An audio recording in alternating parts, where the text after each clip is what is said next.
IAS కావడమే మీ లక్ష్యమా? Analogue ఐఏఎస్తో మీ గమ్యాన్ని చేరండి.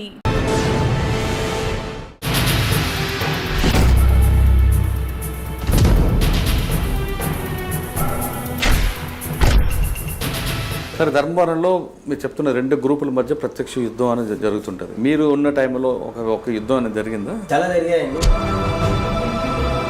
మనిషిని నరకడము చాలా ఉన్నాయండి. అంటే ఏమాత్రం లీడ్ లేని కేసులో మీ ఇన్వెస్టిగేషన్ పార్ట్ ఏమో చెప్పగలరా? ఒకటి ధర్మవరంలో ఒక డెడ్ బాడీని వచ్చేసి గొంతు కోసేసి,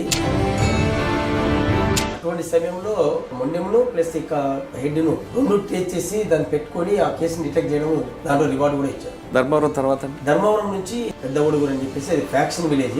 అంటే అక్కడ ఎవరండి 2 గ్రూపులు ఎవరెవరు ఉండేవారు? అక్కడ వెంకట రంగారెడ్డి అని చెప్పేసి ఒక గ్రూపు, గరుడ శేఖర్ రెడ్డి అని ఒక గ్రూప్. వీళ్ళు ఎందుకు ఫ్యాక్షన్ గా తయారైన చూస్తే,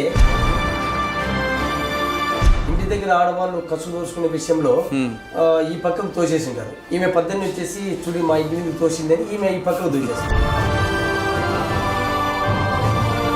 ఈమె ఉమ్మి వేయడం, ఉమ్మి వేస్తే ఇది నా కోసం వేసిందని మళ్ళీ తిరిగి వచ్చేటప్పుడు కేకరించి ఆమె మీద ఉమ్మి వేయడం, ఇది పెద్దగా అయిపోయి అక్కడ చాలా మర్డర్స్ అయ్యాయండి. అక్కడి నుంచి నేను గోరంట్ల వెళ్ళాను. అక్కడ మీకు ఏమైనా గుర్తున్న కేసు ఉందా బాగా మెమరబుల్? ఒకటి సోమందపల్లి పిఎస్ లిమిట్స్ లో ఒక చిన్న అబ్బాయిని కిడ్నాప్ చేసుకుని పోయి ఒక బావిలో పడేసి చంపేస్తారు. అంటే ఫస్ట్ ఏం చేస్తారంటే కిడ్నాప్ అంటారు, కిడ్నాప్ చేసినాము మాకు ఇంత డబ్బు తీసుకురావాలని చెప్తారు. సివిలియన్ మాది డ్రెస్ చేసుకుని పోయి అక్కడక్కడ కూర్చున్నాము. అతను మా దగ్గరికి వచ్చేసి ఖాళీ గోటితో, దీన్ని బట్టి చూస్తే ఇతను ఏదో అఫెండర్ ఉన్నట్టు, దానికి సంబంధం ఉన్నట్లు అని తెలుసుకోవడం, ఎవరెవరు వచ్చారో వాళ్ళందరినీ కూడా పికప్ చేసుకోవడం జరిగింది. అనంతపురం జిల్లా పనిచేసిన కొంతమంది ఆఫీసర్లు ఫ్యాక్షనిస్ట్కి నిద్రలో పోలీసు రావాలి, నిద్ర లేచిన తర్వాత పోలీసు కనబడాలి అని భావించేవారంట. వాస్తవం అంటారు? మా ఆఫీసర్స్ చెప్పేవాళ్ళు మనమే అనేది అట్లా కాదు, ఒక సైడ్ కాకుండా పోలీస్ అనేది ఒక మార్పు ఉండాలి. అంటే 3.5 సంవత్సరాల్లో మీకు మెమరబుల్ కేసు ఉంది. పోలీస్ స్టేషన్ కు ఒక 2 పర్లాంగుల దూరంలో ఒక 2 వ్యక్తులను అన్నోన్ అక్యూజ్ వచ్చేసి మర్డర్ చేశారు. సో ఇమీడియట్ గా మేము వెంటబడితే ఒక అతను బురదలో ప్రాకుతూ తీసుకొని డౌట్ పైన విచారిస్తే మొత్తం కేసు అంతా డిటెక్ట్ అయింది. సార్, మీరు ఎస్ఐగా ఉన్నప్పుడు కడక్గా ఉన్న ఫ్యాక్షనిస్ట్ మీరు డిఎస్పీకి వెళ్ళేసరికి ఏ విధంగా ఉండదు? అంటే ఫైనాన్షియల్ గా వీక్ అయిపోయింది. కొన్ని 100 ఎకరాల భూములు ఉన్న అతను దండం పెట్టి, సార్ మేము ఉన్నప్పుడు మీరు చెప్తే మేము వినలేదు, అన్ని పోగొట్టుకునేది ఇప్పుడు బతుకున్నాం సార్ అని చెప్పిన రోజు. ఆఫీసర్ ఇచ్చిన పోస్టింగ్ వేరే ఉంటుంది, పొలిటికల్ వాళ్ళు తీసుకొచ్చిన పోస్టింగ్ వేరే ఉంటుంది. పొలిటికల్ పోస్టింగ్ల పట్ల మీ అభిప్రాయం? ఆఫీసర్స్ ఇచ్చిన పోస్టింగ్ మేరకే మన వాళ్ళు. Welcome to crime diaries.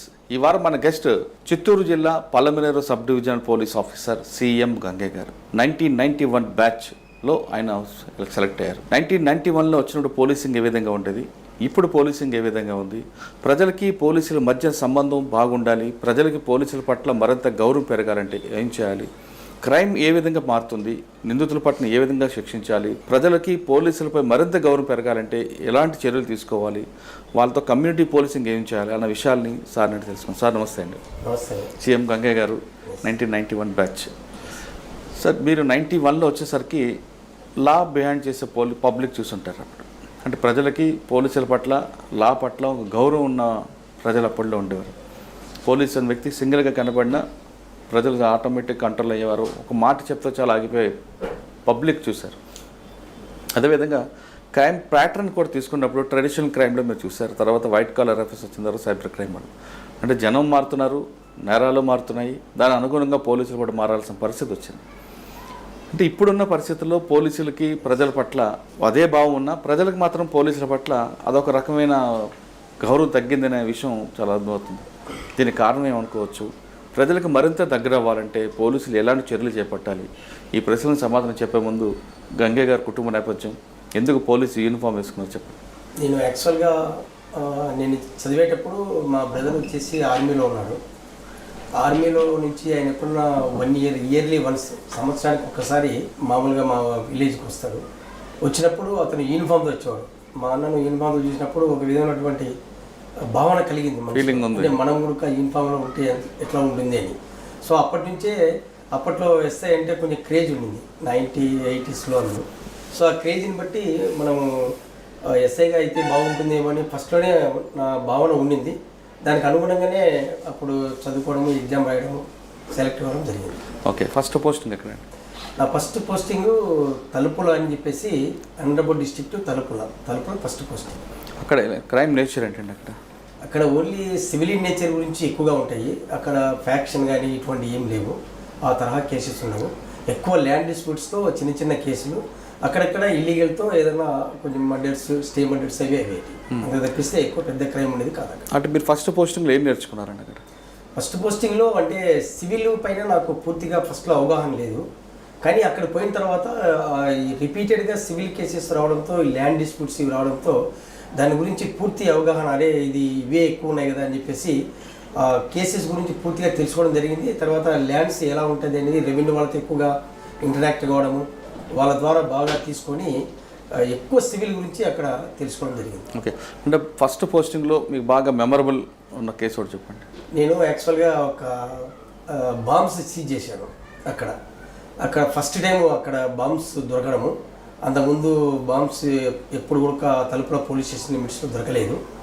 అక్కడ కొద్దిగా బాంబ్స్ పట్టుకోవడము, దానిపైన ఒక పెద్ద లీడర్ వచ్చేసి దాన్ని కేసు దాన్ని ప్రెజర్ పెట్టడము, అయినా కూడా కేసు పెట్టడము, వారిని రిమాండ్ పంపడం జరిగింది. అది కొద్దిగా అప్పట్లో కొంచెం సెన్సేషన్ కూడా చేసింది. మీకు అప్పుడు ఫస్ట్ పోస్టింగ్లో ఎస్పీ ఎవరండి? కేవీ రెడ్డి గారని. కెప్టెన్ కేవీ రెడ్డి గారా? Captain KV tiger. Okay sir, ఆయన దగ్గర ఏం నేర్చుకున్నారు మీరు? సారు చాలా ఒక సిస్టమేటిక్గా ఉంటాడు, పద్ధతిగా ఉంటాడు.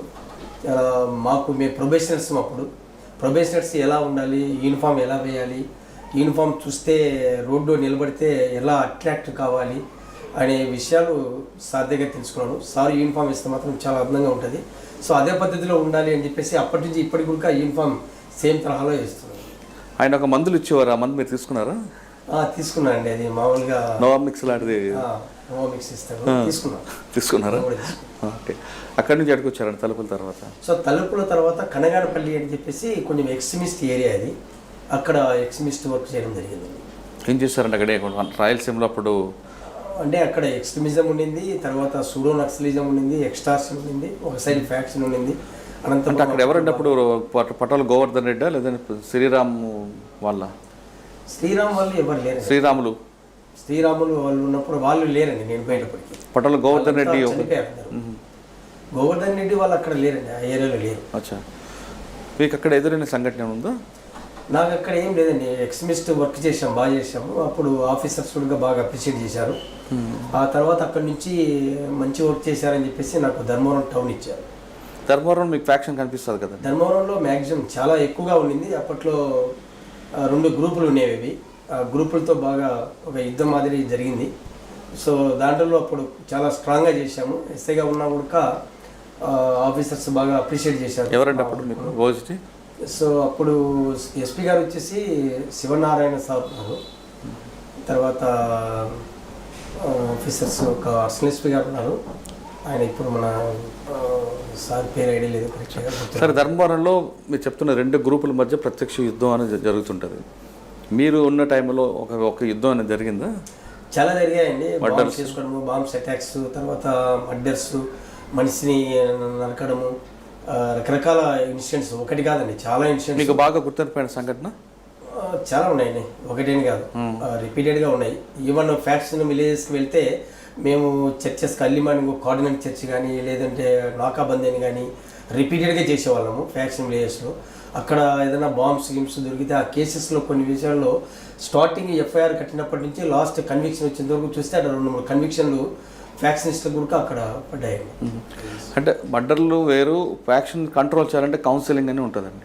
కౌన్సిలింగ్ అంటే అప్పుడు రౌడీ సీటర్స్ను కొద్దిగా పిలిపించడము, తర్వాత వారితో పాటు ఫ్యాక్షనిస్టులను కూడా పిలిపించడము, వాళ్ళ జీవన విధానాన్ని ఎలా మార్చాలి, ఏం చేస్తే వాళ్ళ జీవన విధానం మారుతుంది. సో వాళ్ళ జీవన విధానం మారాలంటే వాళ్ళు మారరు, వాళ్ళు ఎందుకంటే బాగా కరుడు గట్టిపోయారు. సో వాళ్ళ పిల్లలను ఎడ్యుకేషన్ వైపు మళ్ళీ ఇచ్చేసి వాళ్ళకు స్పోర్ట్స్ మెటీరియల్ సప్లై చేయడము, పిల్లలకు ఎడ్యుకేషన్ చెప్పించడము, ఎడ్యుకేషన్ పైన ఎక్కువ కాన్సన్ట్రేట్ చేయించి వాళ్ళు కూడా వాళ్ళ తండ్రులు వాళ్ళ వైపు పోకోకుండా వాళ్ళని సాధ్యమైనంత వరకు మెయిన్ స్ట్రీమ్లోకి మార్చడం జరిగిందండి. దానికోసం చాలా శ్రమించాం. మా ఆఫీసర్స్ మంచి కోఆపరేట్ చేసి ఈ విధంగా చేయడం వలన ఎప్పుడైతే వాళ్ళు చదువుకోవడం మొదలుపెట్టారో పెద్దలలో కూడా మార్పు వచ్చేసి పిల్లల్ని చదివించుకోవాలా, వీళ్ళేదో ఉద్యోగస్తుగా రావాలనే దానికి. అంటే అక్కడ మీరు ఉన్న టైంలో ఏదో ఒక కేసు డిటెక్ట్ చేశారా? చాలా కేసులు అండి, ఒకటే కానీ ఎక్స్టార్షన్ కానీ, తర్వాత బాంబ్స్ రికవరీ కానీ, వెపన్స్ అంటే రికవరీ. ఏమాత్రం లీడ్ లేని కేసులో మీ ఇన్వెస్టిగేషన్ పార్ట్ ఏమైనా చెప్పగలరా? ఒకటి చాలా ఉన్నాయండి. ఒకటి యాక్చువల్గా ధర్మవరంలో ఒక డెడ్ బాడీని వచ్చేసి గొంతు కోసేసి తల తీసుకొని పోయి ఒక చోట పెడతారు, ఒక రోడ్లో పడేస్తారు. మొండెం తీసుకొని పోయి ఇంకొక రోడ్లో పడేస్తారు. తర్వాత మనకు బాడీ ఈవెన్ ఇంక్వెస్ట్ పెట్టుకోవాలని కూడా బాడీ పూర్తిగా ఉండాల్సి ఉంటుంది. అటువంటి సమయంలో బాడీని ప్లస్ అంటే ఒక మొండెంను ప్లస్ ఇక హెడ్ను రెండు ట్రేస్ చేసి దాన్ని పెట్టుకొని ఆ కేసుని డిటెక్ట్ చేయడం చాలా గ్రేట్ థింగ్ అనేది. ఆఫీసర్స్ కూడా మంచి అప్రిసియేషన్ వచ్చింది, దాంట్లో రివార్డు కూడా ఇచ్చారు. ధర్మవరం తర్వాత అంటే ధర్మవరం నుంచి నేను పెద్ద ఒడుగురు అని చెప్పేసి అక్కడికి వెళ్ళిపోయాను. పెద్ద ఒడుగురు అని చెప్పేసి అది ఫ్యాక్షన్ విలేజ్. అప్పుడు కొంచెం ధర్మవరంలో హార్డ్ వర్క్ చేసిన దానికి ఆఫీసర్స్ అప్రిసియేషన్తో కొద్దిగా ఫ్యాక్షన్ ఉంది అక్కడ అని చెప్పేసి నన్ను అక్కడ పెట్టడం జరిగింది. అంటే అక్కడ ఎవరండి రెండు గ్రూపులు ఎవరెవరు ఉండేవారు? అక్కడ వెంకట రంగారెడ్డి అని చెప్పేసి ఒక గ్రూపు, గరుడ శేఖర్ రెడ్డి అని ఒక గ్రూపు. అలా ఒక్క విలేజే కాకుండా చాలా విలేజ్లు అలుముకొని ఉండేవి, ఫ్యాక్షన్తో నవ్వులు ఉండేది. అంటే అక్కడ ఆధిపత్యం కోసం పోరు ఉంటుంది, నువ్వా నేనా అనేది ఒకటి. తర్వాత నువ్వా నేనా ఈ పద్ధతిలోనే పోతూ ఉంటుంది.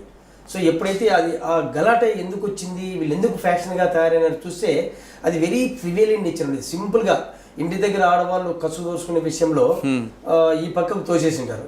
ఈమె 18 వచ్చేసి చూడి మా ఇంటి మీద తోసిందని ఈమె ఈ పక్కకు దోచేస్తుంది. మళ్ళీ వీళ్ళు వాటర్ బోర్ దగ్గరికి వెళ్తారు. ఈమె పోయినప్పుడు వాటర్ తీసుకుని వచ్చేటప్పుడు ఇది చూడు వాటర్ తెస్తుందని చూసి ఆ అమ్మాయిని చూసి ఈమె ఉమ్మి వేయడము, ఉమ్మి వేస్తే ఇది నా కోసం వేసిందని మళ్ళీ తిరిగి వచ్చేటప్పుడు కేకరించి ఆమె మీద ఉమ్మి వేయడము. అంటే చిన్న విషయంతో అది 2 గ్రూపులుగా ఏర్పడిపోయి ఇది పెద్దగా అయిపోయి అక్కడ చాలా మర్డర్స్ అయ్యాయండి. తర్వాత మేము పోయిన తర్వాత మరీ సేమ్ అలాగే పిల్లలను తీసుకురావడము, ఫ్యాక్షనిస్టులకు కొంచెం స్టబర్న్గా కేసులు పెట్టేసి రిమాండ్ పంపడము, వాళ్ళు జైలులో మగ్గడము. దీంతో అక్కడ మ్యాక్సిమం తగ్గుతూ వచ్చింది. ఆ ఊరు ఇప్పుడు కంప్లీట్ జీరో అయిపోయింది. ఓకే, అక్కడ నుండి ఎక్కడికి వచ్చారండి? అక్కడి నుంచి నేను గోరంట్ల వెళ్ళాను. గోరంట్ల అని చెప్పేసి అక్కడ యాక్చువల్గా civil issues all type of crime ఉంటుంది కానీ బట్ ఫెరోసియస్నెస్ కానీ లేకుంటే ఫ్యాక్షనిజం కానీ అక్కడ ఉండదు. ఎక్స్ట్రీమిజం కొద్దిగా ఉంది, దాన్ని చూసుకుంటూ అక్కడ మీకు ఏమైనా గుర్తున్న కేసు ఉందా బాగా మెమరబుల్? అక్కడంటే యాక్చువల్గా ఒకటి సోమందపల్లి పిఎస్ లిమిట్స్లో ఒక చిన్న అబ్బాయిని కిడ్నాప్ చేసుకొని పోయి ఒక బావిలో పడేసి చంపేస్తారు. తర్వాత అబ్బాయి గురించి డిటెక్ట్ చేయడంలో చాలా హార్డ్ వర్క్ చేయాల్సి వచ్చింది. అంటే ఫస్ట్ ఏం చేస్తారంటే కిడ్నాప్ అంటారు, కిడ్నాప్ చేసినాము మాకు ఇంత డబ్బు తీసుకురావాలని చెప్తారు. సో మేము కిడ్నాప్ను ప్లాన్ చేసుకుని ఎలా పట్టుకోవాలనే ప్లాన్లో ఉన్నప్పుడు ఆ పిల్లని తీసుకొని చంపేసి డబ్బు తీసుకున్నామంటే ఒక థియేటర్ దగ్గర, హిందూపూర్లో ఒక థియేటర్ దగ్గర వాళ్ళు ఉంటారు. అక్కడ మేము తెలుసుకొని సో థియేటర్ దగ్గరికి మేము ఒక అన్ని మామూలు సివిలియన్ మాదిరి డ్రెస్ చేసుకుని పోయి అక్కడక్కడ కూర్చున్నాము. అతను మా దగ్గరికి వచ్చేసి ఖాళీ గోటితో డబ్బులు తెచ్చారు అని నా పక్కనే ఒక అతను ఉండి రాయడము. సో దీన్ని బట్టి చూస్తే ఇతను ఏదో అఫెండర్ ఉన్నట్టు దానికి సంబంధం ఉన్నట్లని తెలుసుకోవడము. తర్వాత వాళ్ళంతా వచ్చినారు, ఇంకా మనం పోదాము అని థియేటర్లోకి పోయిన తర్వాత పికప్ చేద్దాము, అతని డబ్బులు తీసుకొని పోయేటప్పుడు నువ్వు సూట్ కేసు అక్కడ పెట్టిపో మేము వెళ్తామని ఇతను మాట్లాడము అంతా నేను వినడము. దాంతో అతను అక్కడ పెట్టి పోయినప్పుడు సూట్ కేసు దగ్గర పోయినప్పుడు ఇతను పట్టుకొని సూట్ కేసు సీజ్ చేయడము, ఎవరెవరు వచ్చారో వాళ్ళందరినీ కూడా పికప్ చేసుకోవడం జరిగింది అక్కడ.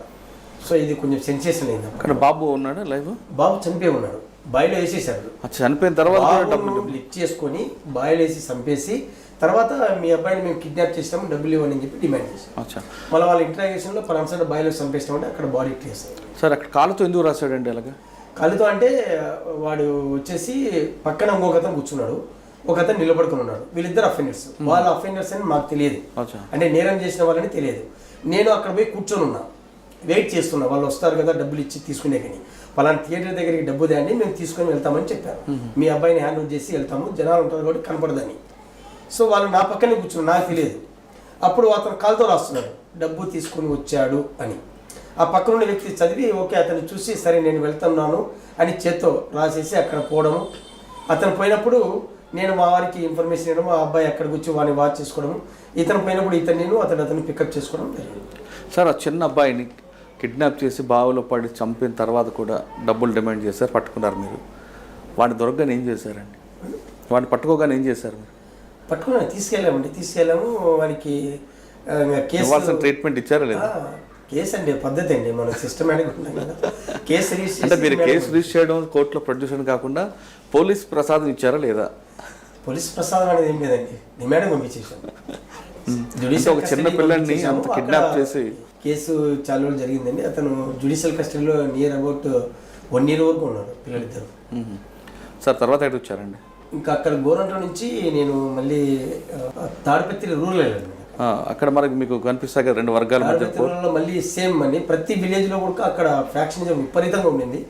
ఏ విలేజ్ లో పోయినా కూడా 2 గ్రూపులు ఉంటాయి. ఆ గ్రూపులు అంటే పార్టీ ఉండదండి, పొలిటికల్ పార్టీ ఉండదు. వీళ్ళు గ్రామంలో ఆధిపత్యం కోసము గ్రామంలో నేను గొప్ప అని చెప్పుకుంది అనుకుంటుంది. బట్ వారిని పొలిటికల్ ఒక గ్రూప్ చేసుకొని ఒక సైడ్ ఒకరు ఉంటారు తప్ప పొలిటికల్ మాత్రం ఇన్వాల్వ్ ఉండదు. అవునా? అలా ఉంటుంది ఫ్యాక్షన్. వెనకాల ఫ్యాక్షన్ ఉంటుంది, వెనకాల పొలిటీషియన్ ఉంటారు, ముందర వాళ్ళు చేస్తూ ఉంటారు. అంటే వీళ్ళని ఒక్కొక్కరు ఒక పార్టీ కవర్ చేసుకుంటూ వెళ్తుంటారు. కవర్ చేసుకుంటూ ఉంటుంది. ఓకే. మరి అక్కడ ఎంతకాలం పని చేశారు? అక్కడ మీకు గుర్తుండిపోయినా? అక్కడ తాడిపత్రి అనగానే చాలా మంది పేర్లు. డబుల్ మర్డర్ అయింది. డబుల్ మర్డర్ చేసి వెళ్ళిపోయారండి. ఎవరైంది ఫస్ట్ తెలియదు, ఎక్కడో రోడ్డు మీద చేసేస్తారు. తర్వాత సబ్సిక్వెంట్గా మనకు అతని గురించి డీటెయిల్స్ తీసుకోగా మనకు ఫ్యాక్షన్లో జరిగిందని చెప్పేసి వాళ్ళంతా కర్నూలులో ఉంటే లిఫ్ట్ చేసి తీసుకుని వచ్చి అరెస్ట్ చేసి మనం జరిగింది. అదొకటి. ఓకే. నెక్స్ట్ అంటే తాడిపత్రి నుంచి నేను అనంతపూర్ ఎస్బీకి వెళ్ళానండి, స్పెషల్ బ్రాంచ్కి వెళ్ళాను. స్పెషల్ బ్రాంచ్లో 3 years ఉన్నాను అక్కడ. ఇప్పుడు ఎవరంటే ఎస్పీ మీకు అక్కడ? అప్పుడు అంజనా సిన్హా మేడం ఉన్నారు, తర్వాత తిరుమలరావు సార్ ఉన్నారు, ద్వారకా తిరుమలరావు సార్ ఉన్నారు, అంజనా సిన్హా మేడం ఉన్నారు. వీళ్ళిద్దరు నేను ధర్మవరంలో పనిచేస్తే కూడా ఏఎస్పీగా కూడా ఉన్నారు. ఇద్దరు మంచి officers. Sir Anjana Sinha madam అక్కడ చాలా టఫ్గా పనిచేస్తారని పేరు అనంతపూర్లో. సార్ కూడా చేశారండి, మన తిరుమలరావు సార్ కానీ అంజనా సిన్హా మేడం కానీ. అప్పుడున్న ఆఫీసర్స్ ప్రతి ఒక్కరు కూడా చాలా టఫ్ అయింది. ఎందుకంటే అనంతపూర్ డిస్ట్రిక్ట్ వచ్చారంటే వాళ్ళు రావడంతోనే మంచి స్టబర్లతోనే వస్తారు. ఖచ్చితంగా కష్టపడి వర్క్ చేస్తే తప్ప అక్కడ నిలదొక్కడం కష్టం. సార్ సాధారణంగా ఒక ఎస్పీ అనంతపురం జిల్లాకు వచ్చారంటే ముందు ఎస్పీ రిపోర్ట్ అడుగుతారు. ఇక్కడ ఎవరెవరు ఫ్యాక్షన్స్లో డార్క్ ప్లేస్ ఏంటి, సెన్సిటివ్ ఏంటి సార్ వచ్చిన వెంటనే అడుగుతారు. మేము కూడా సార్ మీరు ఇచ్చిన తర్వాత బాగా సెన్సిటివ్ ఏరియాలో అందరూ పికప్ చేయమని తీసుకొచ్చి కౌన్సిలింగ్ చేస్తారు. ఆ విధంగా అనంతపురం సెన్సిటివ్ ఏరియా ఇది. ఎక్కువ మంది ఎవరిని ఫ్యాక్షనిస్ట్ అంటే ఎక్కువ తాడిపత్రి ఏరియానే ఎక్కువ ఉంటుంది. తాడిపత్రి ఏరియా అప్పుడు ధర్మవరం కూడా ఉండింది, పెనుగొండ కొద్దిగా ఉండింది. వీళ్ళందరినీ కూడా పిలిపించి కౌన్సిలింగ్ చేసి పంపించేవాళ్ళము. సో అది మార్పు కోసము ఎక్కువ ట్రై చేశారు ఆఫీసర్స్ కూడా. మనము వారిని వేరే విధంగా చేసేదానికంటే వాళ్ళలో మార్పు తీసుకొచ్చేదానికి మనం ఏం చేస్తే సరిపోతుంది. సార్ మీరు ఇందాక చెప్తున్నట్లుగా వాళ్ళ ఆధిపత్య పౌరు కోసం కరడు కట్టిన ఫ్యాక్షనిస్ట్ని మీలాగ మాటలు చెప్తే వినే మనస్తత్వం ఉందంటారా? అంటే అదే వాళ్ళు వినరు, కానీ వాళ్ళ పిల్లల ద్వారా పిల్లలను మనం మార్చుకొని వాళ్ళని ఎడ్యుకేషన్ వైపు మళ్లించేసి వాళ్ళ ద్వారా తల్లిదండ్రులకి చెప్పించేసి వాళ్ళను మార్పించడానికి ప్రయత్నం. ఆ విధంగా చేసిన తర్వాత కూడా మారకపోతే ఏం చేసేవారండి? అంతే అండి, కేసులు పెడతాము, డిమాండ్ పంపించేస్తాము, వాళ్ళు తెలుసుకొని వాళ్ళు మారాల్సిందే. సాధారణంగా అనంతపురం జిల్లాలో పనిచేసిన కొంతమంది ఆఫీసర్లు ఫ్యాక్షనిస్ట్కి నిద్రలో పోలీసు రావాలి, నిద్ర లేచిన తర్వాత పోలీసు కనబడాలి అని భావించేవారంట. వాస్తవం అంటారు? అంటే మా ఆఫీసర్స్ చెప్పేవాళ్ళు, మనము రౌడీలు, ఫ్యాక్షనిస్టులు, పోలీసులు ఉంటారు, వాళ్ళలో మనమే పోలీసులు అనేది మనం ఒక మార్పు చూపించుకోవాలనే పద్ధతిలో ఉండేవాళ్ళు. కానీ మనమే అనేది అట్లా కాదు, ఒక సైడ్ కాకుండా పోలీస్ అనేది ఒక మార్పు ఉండాలి. మనము ఎంత నిజాయితీగా మనం వర్క్ చేస్తే ప్రజల నుంచి కానీ లేదా ఫ్యాక్షనిస్ట్ నుంచి కానీ మనకు స్పందన మంచిగా వస్తుంది. ఈవెన్ ఫ్యాక్షనిస్ట్ కూడా మనం ఎప్పుడైతే హానెస్ట్గా చేసి ఉద్యోగము ఒకవైపు వర్గం అనేది చూపకుండా కరెక్ట్గా కనుక చేసామంటే ఆటోమేటిక్గా వాళ్ళు ఫ్యాక్షనిస్ట్ కూడా మన ఏటుకు భయపడి సలగైపోయేవాళ్ళు. ఎప్పుడైతే ఒక వర్గం సైడ్ అనేది మొగ్గు చూపుతుందో ఫ్యాక్షనిస్ట్ ఆటోమేటిక్గా ఒక సైడు అఫెన్సివ్ చేయడం మొదలు పెడతారు. సో దానివల్ల ప్రాబ్లం స్టార్ట్ అయ్యేది. నేను పనిచేసిన కానీ ఎక్కడ కూడా అటువంటి రాలేదండి. మేము ఎప్పుడు కూడా బోత్ సైడ్ చాలా స్ట్రిక్ట్గా ఉండేవాళ్ళము, ఎవరిని కూడా దగ్గర రానిచ్చేది. అంటే రూల్ ఆఫ్ లా కరెక్ట్గా ఉండేది. అంతే. ఎస్బీ తర్వాత ఎక్కడికి వచ్చారండి? నేను ఎస్బీ నుంచి తర్వాత అక్కడి నుంచి నాకు చిత్తూరు జిల్లా మదనపల్లికి వేశారు. అక్కడ రూరల్లో ఒక 1 month ఉన్నాను. అక్కడ నుంచి మళ్ళీ రాళ్ళబుదుగురు అని చెప్పేసి అక్కడికి పంపించారు. అక్కడ ఒక 4 months ఉన్నాను. అక్కడ నుంచి మళ్ళీ అనంతపూర్ 1 townకి వెళ్ళాను. అక్కడ ఒక 3.5 years ఉన్నాను అనంతపూర్ 1 townలో.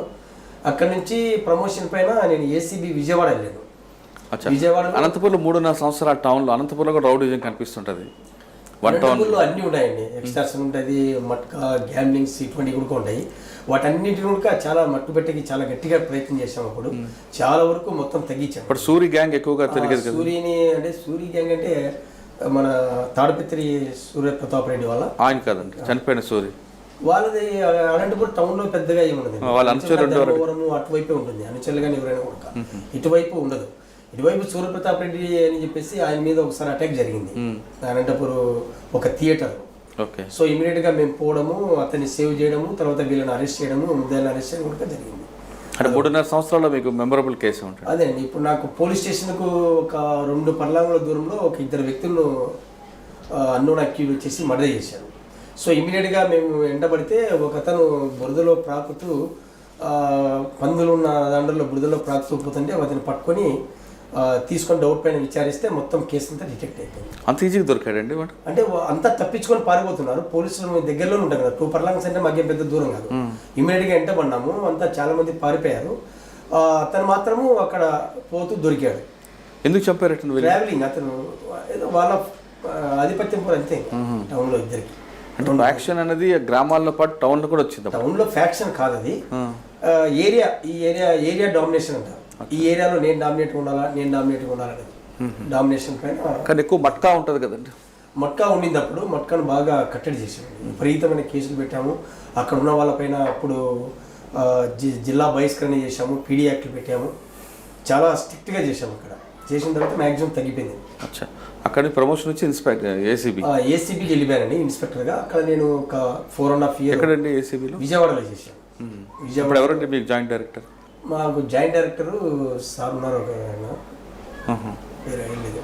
వెస్ట్ గోదావరి డిస్ట్రిక్ట్ ఎస్పీగా చేస్తారు, అక్కడికి వచ్చారు సార్. ఓకే. రవివర్మ గారా? రవివర్మ, ఎస్, రవివర్మ సార్ ఉన్నారు. తర్వాత కర్నూలు కూడా చేశారు కదా కొంతకాలం. చేశారు సార్. ఏసీబీలో టార్గెట్ ఉంటుందండి రియల్గా, లేదంటే రియల్ టార్గెట్ ఎంత ఏం లేదండి. మామూలుగా కేసులు చేయమని చెప్తారు. మనకు కంప్లైంట్ వచ్చిందంటే కంప్లైంట్ను పద్ధతిగా చేయడము, దాన్ని ఎంక్వైరీ చేయడము, నిజమా కాదని తెలుసుకోవడము, ఇది వాస్తవమే, నిజంగానే అక్కడ కరప్షన్ జరుగుతూ ఉంది, ఇది వాస్తవమే అని తెలిస్తే పోయి చేస్తారండి. ఏసీబీలో కూడా డైరెక్ట్గా పోయి చేయరండి, మనకు వచ్చిన కంప్లైంట్ను అంతా తీసుకొని చేస్తారు. అంటే కంప్లైంట్లు కూడా వాళ్ళ పర్సనల్ రివెంజ్ తీసుకోవడానికి కూడా ఉంటాయి కదా, మోటివ్ వేరే కనిపిస్తుంటాయి కదా. పర్సనల్ అంటే అది చాలా తక్కువ ఉంటాయండి, ఎందుకంటే అటువంటి వచ్చిన వరకు మన దగ్గర కట్ అయిపోతుంది. పర్సనల్ ఎంక్వైరీ ఒక ఆఫీసర్కి ఇచ్చి ఎంక్వైరీ చేపించి అది వాస్తవం అని తేలిన తర్వాతే కేసేస్తారు. సార్, ఏసీబీలో జనరల్గా ఒక ఆఫీసర్ మీద కంప్లైంట్ వచ్చింది అనుకుంటే ఆఫీసర్ ట్రాక్ రికార్డ్ చూసిన తర్వాతే ప్రొసీడ్ అవుతారా, లేదు వచ్చిన తర్వాత కోసేస్తారా? ఎంక్వైరీ ఇస్తారు, వేరే ఆఫీసర్ ఎంక్వైరీ చేసి చేస్తారు. నిజంగా బ్యాడ్ ఫెలో చూస్తారా? కరప్షనిస్ట్ అనేది వెరిఫై చేసి చేస్తారు. కానీ ఏసీబీలో ట్రాప్ కేసులో వచ్చిన కన్వెక్షన్ డిఏ కేసులు ఎందుకు రాదండి? డిఏ కేసులు కూడా వస్తున్నాయి, ఏదో కొన్ని కేసులు కొద్దిగా లాంగ్ ప్రాసెస్ ఉంటుందండి బాగా. సో ఎవిడెన్స్ వాల్యూ ఉన్నటువంటి డాక్యుమెంటరీ ఎవిడెన్స్ ఎక్కువ ఉంటుంది దాంట్లో. సో కొంతమంది హాస్టైల్ అవుతారు, కొంతమంది చెప్పరు, వాళ్ళు ఈ అక్యూజ్ వాళ్ళు వచ్చేసి వాళ్ళని మేనేజ్ చేసుకుంటారు, అట్లా జరుగుతుంది. కానీ చాలా వరకు ఈవెన్ అసెట్ కేసులలో కూడా కన్విక్షన్ వచ్చాయి. వచ్చాయి. ఏంటి మీరు ఎన్ని చేస్తుంటారండి? నేను దగ్గర ఒక 6-7 చేశానండి అక్కడ. డిఏ చేశాను. మీకు బాగా గుర్తుండిపోయిన డిఏ ఉందండి? ఏవో అంతా మంచి ఆఫీసర్లు అండి, పెద్ద ఆఫీసర్లు అందరూ. ఎవరిని కూడా చిన్న ట్రాప్ కేసులోనండి, ట్రాప్ కేసులో కూడా పెద్దలను వేసారు, అంత పెద్దలే, ఎవరు కూడా చిన్నలు లేదు. అంటే ట్రాప్ వచ్చేసి ట్రాప్లింగ్ ఆఫీసర్ డిఎస్పీ గారు ఉంటారు, మేము వెళ్ళి అసిస్ట్ చేస్తాం. సార్, ఏసీబీ తర్వాత ఏసీబీ నుంచి నేను మళ్ళీ కర్నూలుకి వచ్చానండి. కర్నూలులో డిస్ట్రిక్ట్ క్రైమ్ రికార్డ్ బ్యూరోలో ఒక 4 months చేశాను. అక్కడి నుంచి ధర్మవరం రూరల్కి వచ్చాను. ధర్మవరం వచ్చారు, ఎక్కడ చేస్తారు? కొద్దిగా మరి సేమ్ ఫ్యాక్షన్ అప్పుడు ఇంకా తగ్గుతూ ఉంది, మ్యాక్సిమం అప్పుడు తగ్గుతూ వచ్చింది. అక్కడ కొద్దిగా ధర్మవరంలో ఒక 2-3 ఇన్సిడెంట్స్ అయ్యాయి. ఏంటండి అదే ఫ్యాక్షన్ సంబంధించిన ఇన్సిడెంట్స్. ఆ ఇన్సిడెంట్స్లో కొద్దిగా సీరియస్గా కొంచెం స్ట్రాంగ్గా చేయడంతో, ఆఫీసర్స్ ఇచ్చిన ఉత్తర్వుల మేరకు కొంచెం గట్టిగా చేయడంతో అక్కడ మ్యాక్సిమం తగ్గి. ఇప్పుడు ఎవరు ఎస్పీ అండి మీకు? అప్పుడు మాకు సార్ వచ్చేసి ఇప్పుడు తెలంగాణ వెళ్ళారు సార్, స్టీఫెన్ రవీంద్ర గారు కదా, ముస్లిం క్యాండిడేట్ సారు తెలంగాణకు వచ్చారు సార్. ఇప్పుడు అప్పుడే అనంతపురం చేసిన తర్వాత తెలంగాణకు వచ్చారు. అవునా? ఓకే. బాగా టఫ్ ఉండేవారు? టఫ్గా ఉండేవారు సార్.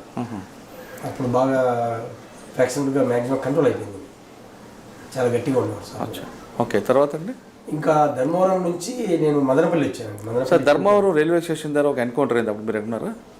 ఎన్కౌంటర్ ఏం లేదు. ఎన్కౌంటర్ ఒకటి చెరువులో అయింది, చెరువు దగ్గర అయింది, రైల్వే స్టేషన్లో కాలేదు. రైల్వే స్టేషన్లో ఒక మావోయిస్ట్ సెంట్రల్ కమిటీ వాళ్ళు నేను లేను. లేరా? ధర్మవరంలో ఒక చెరువు దగ్గర ఒక ఎన్కౌంటర్ అయింది. అంటే ధర్మవరం అంటే మీరు స్టీఫెన్ రవీంద్ర గారి దగ్గర ఎప్పుడు పనిచేయలేదా? సార్ దగ్గర చేయలేదు. నేను సారు అనంతపురం ఎస్పీగా వచ్చినప్పుడు నేను ఏసీబీలో ఉన్నాను. ఓహో, అందువల్ల సార్తో పరిచయం లేదు. అచ్చా, ఓకే అండి. తర్వాత ఎక్కడికి వచ్చారు ధర్మవరం తర్వాత? ధర్మవరంలో ఇంకా ధర్మవరంకి వచ్చాను. అక్కడి నుంచి నేను ధర్మవరం నుంచి ఇక మదనపల్లికి వచ్చాను. మదనపల్లి 2 టౌన్లో పనిచేశాను. మదనపల్లిలో ఉండగానే నాకు ప్రమోషన్ వచ్చింది డిఎస్పీగా. ప్రమోషన్ ఇస్తే మళ్ళీ అనంతపురం ఎస్బీకి వేశారు. అక్కడ ఒక 2 ఇయర్స్ ఉన్నాను. అప్పుడు ఎవరు ఎక్స్పెండ్? అక్కడ వచ్చేసి అప్పుడు రాజశేఖర్ బాబు అని చెప్పి సార్ ఉన్నారు. అది అయిపోయిన తర్వాత అక్కడ నుంచి నేను కర్నూలు వెళ్ళాను ట్రాఫిక్. సార్ ధర్మవరంలో మీరు ముందు చేస్తున్నప్పటికీ తర్వాత డిఎస్పీకి వచ్చేసరికి ఫ్యాక్షన్ కంట్రోల్ చాలా కంట్రోల్ అయిపోయింది. ఏదో 1-2 విలేజ్లు తప్ప ఆల్మోస్ట్ అన్ని విలేజ్లు మ్యాక్సిమం తగ్గిపోయింది. ఓకే, 1 or 2 అంతే వేల మీద ఉంటాయి. అప్పుడు ఆ విలేజ్ 2 ఉన్నాయి కాబట్టి కొంచెం స్ట్రాంగ్గా ఉండిపోయినాం కాబట్టి అక్కడ ఉంటే ఇన్సిడెంట్ అనేది జరిగిపోయింది. అచ్చా, అంటే మీరు జెస్సేగా ఉన్నప్పుడు అంత మూమెంట్ లేదు అక్కడ? లేదు, తగ్గిపోయింది. ఆ క్రిమినల్స్ అందరూ చాలా మంది, కొంతమంది మారిపోయినారు, కొంతమంది కేసులు ఎక్కువైపోయి కేసులు తిరగలేక డబ్బులన్నీ ఖర్చులు పెట్టుకొని ఉన్న భూములు అమ్ముకొని మళ్ళీ ఏదో 1 ఎకరా 2 ఎకరాలు కొనుక్కొని జీవనం చేస్తూ వచ్చారు. అట్ట కనిపించారు. సార్ మీరు ఎస్ఐగా ఉన్నప్పుడు బాగా మంచి కడక్గా ఉన్న ఫ్యాక్షనిస్ట్ మీరు డిఎస్పీకి వెళ్ళేసరికి ఏ విధంగా ఉండండి? అంటే ఫైనాన్షియల్గా వీక్ అయిపోయారు? ఫైనాన్షియల్ కాదు, ఒక ఫ్యాక్షనిస్ట్ ఎత్తుకుంటే కొన్ని 100 ఎకరాల భూములు ఉన్న తను ఒక 4 ఎకరాలు 5 ఎకరాలు పెట్టుకొని ఆ భూమిని సాగు చేసుకుంటూ ఉన్నాడు. పోతే దండం పెట్టి, సార్ మీరు ఉన్నప్పుడు మీరు చెప్తే మేము వినలేదు, అన్ని పోగొట్టుకుని ఇది ఇప్పుడు బతుకున్నాం సార్ అని చెప్పిన రోజులు ఉన్నాయి. అంత మొత్తం కేసులకి దానికి కేసులకు ఒక ఫ్యాక్షనిస్ట్ అంటే అతనితో పాటు ఒక 30 మందిని తిప్పుకోవాలి. ఒకడు పోతే చంపేస్తారని భయము. సో గుంపు ఉండాలి. గుంపు ఉండాలంటే వాళ్ళందరికీ భోజనాలు, వాళ్ళ ఫుడ్ అన్నీ మొత్తం ఖర్చులన్నీ ఇతనే భరించాలి. రకరకాల ఖర్చులు వస్తాయి. ఓకే, తర్వాత ట్రాఫిక్. ఆ తర్వాత ట్రాఫిక్ కర్నూలు అయిపోయింది. కర్నూలు ట్రాఫిక్ అయిపోయిన తర్వాత మళ్ళీ అనంతపురం నుంచి ట్రాఫిక్ కర్నూలు పోయాను. కర్నూలు 2 ఇయర్స్ ఉన్నాను. అక్కడ నుంచి తిరుపతి ఎస్బీకి వచ్చాను. సార్ కర్నూలు ట్రాఫిక్లో పబ్లిక్ ట్రాఫిక్ అవేర్నెస్ ఉందనుకుంటారండి? చాలా చేసామండి. అక్కడ సిగ్నలింగ్ అక్కడ వేయించడం మేమే. అసలు అక్కడ ఉన్న ఎస్పీ గారు వచ్చేసి మన సార్ ఉన్నారు, మన వరకు తిరుపతిలో ఉండి వెళ్ళాడు. తిరుపతి దీనిలో ఉండి తిరుపతి మన టీటీడీలో పనిచేసి వెళ్ళాడు సార్ ఎస్పీ గారు. అచ్చా, గోపీనాథ్ జెట్టి సార్ ఉన్నారు. సార్కు ట్రాఫిక్ అంటే వెరీ ఇంట్రెస్టెడ్. సో సారు కోఆపరేషన్తో అక్కడ మొత్తం అక్కడ ఒక మున్సిపల్ కమిషనర్ గారు కూడా ఉన్నారండి. ఆయన కూడా మంచి కోఆపరేట్ చేశారు. దానివలన అక్కడ సిగ్నలింగ్ ఇవ్వడం కానీ, తర్వాత లైన్స్ కానీ, రంబుల్ స్ట్రైప్స్ కానీ చాలా వేయించడం జరిగింది. చాలా ఒక సిస్టమేటిక్గా చేశామండి అక్కడ. తర్వాత ఈవెన్ పెద్ద షాప్స్ కట్టి కింద గ్రౌండ్ ఫ్లోర్లో ట్రాఫిక్ సంబంధించిన వెహికల్స్ పెట్టుకునేకి పార్కింగ్ పెడతారు. ఆ పార్కింగ్లో కూడా వాళ్ళు షాపింగ్స్ పెట్టి నడుపుతూ ఉన్నారు. అవి కూడా మొత్తం తీపిచ్చేసి పార్కింగ్ పెట్టించేసి లైన్ లేపించి చేయించాము. చాలా బాగా చేసాము. అక్కడ బాగా మంచి అప్రిసియేషన్ కూడా వచ్చింది. ఓకే, నెక్స్ట్ ఎక్కడికి వచ్చారు? తిరుపతి. ట్రాఫిక్ నుంచి తిరుపతికి వచ్చాను. ఎస్బీ ఎంతకాలం పనిచేస్తారు? 2 ఇయర్స్ అండి. ఓకే, మీ ఉన్న టైంలోనే ఎలక్షన్స్ వచ్చి ఉంటాయి? ఎలక్షన్స్ వచ్చాయి. తర్వాత ఈ విఐపి విజిట్స్ ఎక్కువ ఉంటాయి అక్కడ. సార్ తిరుపతి ఎస్బీలో ఎలక్షన్ టైంలో ఒక ఎస్బీ ఆఫీసర్ ఉన్న రోల్ ఏముంటుందండి ఎలక్షన్ టైంలో? ఇట్లా ఎలక్షన్స్ మామూలుగా స్కీమ్ మొత్తం అంతా ఎస్బీ ఆధ్వర్యంలో. ఎందుకంటే మీ రిపోర్ట్ మీద ఆధారపడి ఎస్పీ గారు మూవ్ అవుతుంటారు కదా? అట్లనేం లేదు. సారు ఓన్ సోర్సెస్ ఉంటాయి. తర్వాత ఎస్బీ కూడా సోర్స్ ఇస్తుంది. ఆ 2 సోర్సులను సార్ కంపేర్ చేసుకొని ముందుకెళ్తారు. మనం ఇచ్చేదానిపైన ఉండదు ఇప్పుడు. ఓకే, సార్ కూడా సార్ ఓన్ సోర్సెస్ ఉంటాయి. ఈ రెండింటిపైన సార్ బేస్ చేసుకొని వెళ్తూ ఉంటారు. ఎస్బీ తర్వాత అండి? ఎస్బీ తర్వాత అక్కడ నుంచి నేను ఇక్కడికి వచ్చాను. పలమనేరు. ఇక్కడ పలమనేరు. ఓకే, ఇక్కడ మీరు వచ్చి ఎంతకాలం అవుతుంది? ఇక్కడ ఏ కేసులు? 1.5 year అయిపోయిందండి. ఇక్కడ మీకు బాగా గుర్తుండిపోయిన కేసులు ఉన్నాయండి? ఇక్కడ కేసెస్ చాలా వస్తున్నాయి. ఎస్సీ ఎస్టీ కొద్దిగా ఎక్కువగా ఉంటాయి. ఇక్కడ కూడా నేను ఫస్ట్ నా పోలీస్ స్టేషన్లో ఉన్న ల్యాండ్ డిస్ప్యూట్ సంబంధించిన కేసులు ఎక్కువ ఉన్నాయి. స్టే మర్డర్స్ అక్కడక్కడ ఇల్లీగల్తో అక్కడక్కడ అవుతుంటాయి తప్పిస్తే క్రైమ్ ఫ్యాక్టర్ ఎక్కువగా దేనిపైన ఎక్కువ ఉండదు. ఇక్కడ పలమనేరు అంత ప్రశాంతంగా ఉంటుందా? ప్రశాంతంగా ఉంటుంది, పర్లేదు. Sub division. బట్ ఏమంటే ఎలక్షన్స్ దగ్గర పడే కొద్దిగా టెన్షన్ ఉంటుంది చిన్నగా ఇష్యూస్లలో. అంత తప్పిస్తే క్రైమ్ సంబంధించి ఎక్కువగా ఉంటుంది. అంత అంత హార్డ్ కోడ్ ఉండదు, జనరల్ ప్యాటర్న్ అండి. జనరల్ ప్యాటర్న్ అంటే మనం అనంతపూర్లో చేసిన క్రైమ్కు ఇక్కడ వచ్చిన దానికి చాలా డిఫరెంట్ ఉంటుంది క్రైమ్. అవునా? ఓకే. కొంచెం లిటిగేషన్తో మనకు జరిగినది ఒకటైతే వేరేగా చెప్పేదానికి ప్రయత్నం చేస్తారు. దాన్ని మనం ఇంకా కనుక్కొని నిజాన్ని కనుక్కొని దాన్ని మనం పోవాలి, అడిగేయాలి. సార్ టోటల్ మీ దీంట్లో మీ కన్విక్షన్ రేట్ ఎంత ఉంటుందండి మీ సర్వీస్లో? నాకు ఒక ధర్మవరం రూరల్లోనే నేను ఒక 13 కేసులు చేస్తే 7 కేసులు కన్విక్షన్ ఇచ్చాను. మర్డర్ కేసులు 7 మర్డర్ కేసుల్లో కన్విక్షన్ ఇచ్చాను. కన్విక్షన్ రేట్ నాది బాగానే ఉందండి. అవును సార్. పలమనేరుకు వచ్చారు, ఇప్పుడు మీరు దాదాపు 91 వచ్చారు. 2022 31 ఇయర్స్ సర్వీస్. అప్పుడున్న పబ్లిక్కి ఇప్పుడున్న పబ్లిక్కి తేడా వచ్చి ఉంటుంది, చాలా గమనించి ఉంటారు. అప్పుడు మీరు అన్నట్లుగా మీకు కెప్టెన్ కేవీ రెడ్డి గారు చెప్తున్నట్లుగా యూనిఫామ్ వేసుకొని ఒక సెంటర్లో పోలీసు ఉంటే అక్కడ 1000 మంది అయినా సరే కంట్రోల్ ఉండాలి. ఇప్పుడు మీ 1000 మంది పోలీసులను ఒకరిని కంట్రోల్ చేయడానికి ఇబ్బంది ఉంది. అది మారడానికి కారణం అనుకోవచ్చు అంటే అక్కడ అప్పుడు పబ్లిక్ అవేర్నెస్ తక్కువ ఒకటి. రెండోది వచ్చేసి ఈ వీడియోలు, యూట్యూబ్లు, ఛానల్స్ ఇవన్నీ ఏమీ లేవు. తర్వాత ఏదైనా ఇష్యూ జరిగితే ఉదయం పేపర్లో వచ్చేంత వరకు ఎవరికి తెలియదు. ఇప్పుడు ఆడ ఇష్యూ జరుగుతుందంటే ఇక్కడ వచ్చేస్తా లైవ్ తెలుస్తుంటుంది. సో దానివల్ల అప్పుడు పబ్లిక్ ఇన్నోసెన్స్ని వాళ్ళను ఉత్తేజపరచడానికి పోలీసులు ట్రై చేసేవాళ్ళు. అరే మీరు తెలుసుకోవాలి, పోలీస్ అంటే ఏంటి, చట్టం అంటే ఏంటి, ఇవి తెలుసుకోవాలని అప్పుడు గ్రామాలకు పోయినప్పుడు గ్రామ సభలు పెట్టి చెప్పేవాళ్ళం. మీకు పూర్తిగా ఏమి తెలియకుండా ఇన్నోసెన్స్లో ఉండిపోయినా కూడా ఒక ప్రాబ్లం అవుతుంది, ప్రతిదీ కూడా తెలుసుకోవాలని అప్పటి నుంచి ఎడ్యుకేషన్ సైడ్ పిల్లలకు చెప్తున్నాం కదా, వాళ్ళతో కూడా తల్లిదండ్రులకు చెప్పించేవాళ్ళం. సో అట్లా కొద్దిగా మనకు చట్టం గురించి అవగాహన తెలుసుకునేటే చేసేవాళ్ళం అప్పుడు ఉన్నటువంటి సిచ్యువేషన్లో. ఇప్పుడు వచ్చేసి అవేర్నెస్ పెరిగిపోయింది, పెరిగిపోయింది. తర్వాత ఛానల్స్ ప్రతి చోట ఉన్నాయి, ఎక్కడ చూసినా ఏదైనా చిన్న ఇష్యూ అయిందనే దాన్ని అప్పుడే మనకు స్క్రోలింగ్ పోతూ ఉంటుంది. కానీ అది నిజమా కాదా అనేది కూడా చేసుకోరు. ఫస్ట్ నాది ముందు వచ్చిందా అనే కాంపిటీషన్తో అది వేసేస్తారు. తర్వాత తెలుసుకొని అరే మనం తప్పించామని వాళ్ళు ఆలోచిస్తారు, కానీ ప్రస్తుతానికి అయితే వేసేస్తారు. ఇలా జరగాల్సిన నష్టం జరిగిపోతుంది. అంటే పబ్లిక్ మరి ఎందుకు సార్ పోలీస్ మీద గౌరవం తగ్గిపోతుంది? గౌరవం తగ్గిందంటే ఏం లేదండి, గౌరవం పెరుగుతూ ఉంది. ఎక్కడైతే వ్యక్తి నిజాయితీగా పనిచేస్తున్నాడో ఖచ్చితంగా పబ్లిక్ నుంచి మంచి రెస్పాన్స్ వస్తుంది, దాంట్లో అనుమానమే లేదు. ప్రతి ఒక్కరు కూడా మా ఆఫీసర్స్ ఇచ్చే ఇన్స్ట్రక్షన్స్ మేరకు ప్రతి ఒక్కరు కూడా కష్టపడి పనిచేస్తున్నారు. ఎక్కడ కూడా ఎవరు కూడా ఏది తప్పుగా పోవడం కానీ అంటే ప్రతి చోట కూడా ఎవరో ఒకరు ఉంటారండి, సామెతలు ఉంటాయి. దాని ప్రకారం ఎవరో ప్రతి వ్యవస్థలో ఎవరో ఒకరు ఉంటారు. ఆ వ్యవస్థలో ఒక వ్యక్తి చేసిన దానికి మొత్తం వ్యవస్థకు చెడ్డ పేరు వస్తూ ఉంది. కానీ పోలీసులు చాలా కష్టపడతారండి. మీకు ఒక సింపుల్ చెప్తాను ఉదాహరణ. ఇవన్న నా పిల్లలైనా ఎవరి పిల్లలైనా పోలీస్ పిల్లలు దీపావళి ఫెస్టివల్ వస్తుంది. దీపావళి ఫెస్టివల్ వస్తే తల్లిదండ్రులు అందరూ కూడా పిల్లల దగ్గరికి వచ్చి పిల్లలతో ఆనందంగా వాళ్ళు టపాకాయలు పేలుస్తూ ఒక ఆనందాన్ని అనుభూతిని పొందుతూ ఉంటారు. కానీ పోలీసులు వచ్చేసి రోడ్డు మీద తిరుగుతూ ఉంటారు. ఎక్కడ ఇది పేలుతుందో, ఎక్కడ అంటుకుంటుందో, ఎక్కడ కాలిపోతుందో, ఎక్కడ ఫైర్ అవుతుందో అని భయపడి పోలీసు అంతా తిరుగుతూ ఉంటారు. కానీ పోలీసు పిల్లలు వచ్చేసి ఇంటి దగ్గర అడుగుతూ ఉంటారు, ఏమైంది ఇంకా డాడీ రాలేదు అని మదర్ని అడుగుతూ ఉంటే అమ్మ ఏం చెప్తే వస్తానన్నా ఇప్పుడు డ్యూటీలో ఉన్నాడు కదా, ఒక 5 నిమిషాలు వస్తాను 10 నిమిషాలు వస్తానని చెప్తా ఉంటారు. ఆయన 5 నిమిషాలు రాడు, 10 నిమిషాలు రాడు, హాఫ్ అన్ అవర్ రాడు, 1 అవర్ కూడా రాడు. సో పిల్లలు లాస్ట్ ఏదో భోజనం చేసి పడుకొని నిద్రపోతారు. అక్కడ ఉన్నటువంటి పిల్లలు తల్లిదండ్రులతో బాగా ఎంజాయ్ చేసి హ్యాపీగా వాళ్ళు పడుకుంటారు. మన పిల్లలేమో ఇట్లా పడుకొని ఉండిపోతారు అలాగే. కానీ మేము 11కో 11:30కో వస్తాం. అప్పుడు టపాయిలు కాల్చేకి వీళ్ళు లేచి ఒకరు కాల్చుకోలేరు, అది కాదు. సో ఈ విధంగా పిల్లలు కూడా సఫర్ అవుతారు మా డ్యూటీస్. అంటే ఒక దీపావళి కాకుండా ప్రతి పండుగలో కూడా పోలీస్ పిల్లలు రియల్ గా చెప్పాలంటే నష్టపోతుంటారు, అన్ని కోల్పోతుంటారు. వాళ్ళు అలవాటు పడిపోతారు. తండ్రి ప్రేమను పూర్తిగా దూరం అవుతారు. వాళ్ళు లేచే టైం మీరుండరు, మీరు వచ్చే టైం వాళ్ళు పడుకుంటారు. అందువలనే ఈ మదర్స్ వచ్చేసి వాళ్ళని ఎక్కువ కేర్ తీసుకుంటూ ఉంటారు. వాళ్ళ యొక్క కేర్తోనే వాళ్ళు వస్తుంటారు.